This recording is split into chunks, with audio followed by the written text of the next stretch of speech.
Hi, I'm David Tom of Strock, Boston University's Food and Wine Experiential programs, and I'm going to show you how to carve your turkey for Thanksgiving. So what I have here in front of me is a 14-pound turkey that I've roasted. It took about 3 hours to roast at 350 degrees. First thing I want to mention is that you don't actually want to cut into your turkey right after you pull it out of the oven. Let that turkey rest. Next thing I want to talk about are the tools that you'll need to carve your turkey.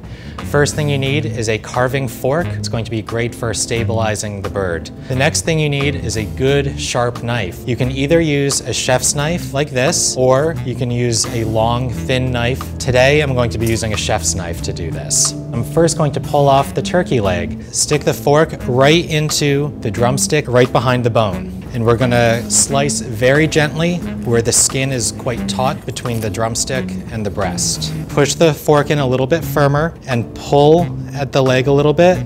That will help you find the joint. What you'll see is a white piece of cartilage, and that's where you want to cut. And what we want to do now is separate the drumstick from the thigh. With the thigh, we're going to align the bone so that it's pointing away from you, and then we're just going to slice the meat. And when you get to the bone, just turn it around.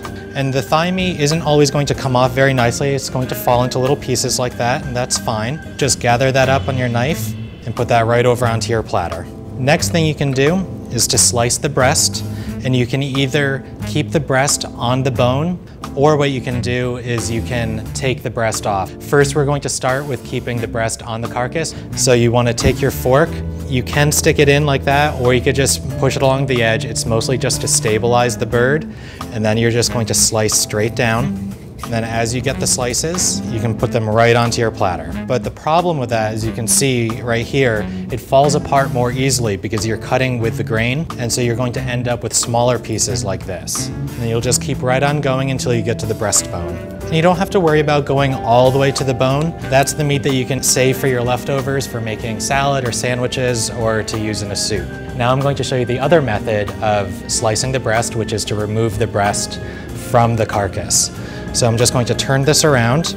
I'm going to grab hold of the leg with my fork and then slice into the skin until I find that opening. So we have that separated. Now we can cut the breast off. Find the breastbone, which is just going to be the line right down the center of the bird. We're going to just start slicing right in. You don't necessarily need to get the full breast off of there. It's okay to leave a little bit of meat on. Now that you have the breast, grab hold of it with a fork and just slice. And this is a much neater slice. The meat will stay together much better, and you get a little bit of crispy skin with each slice.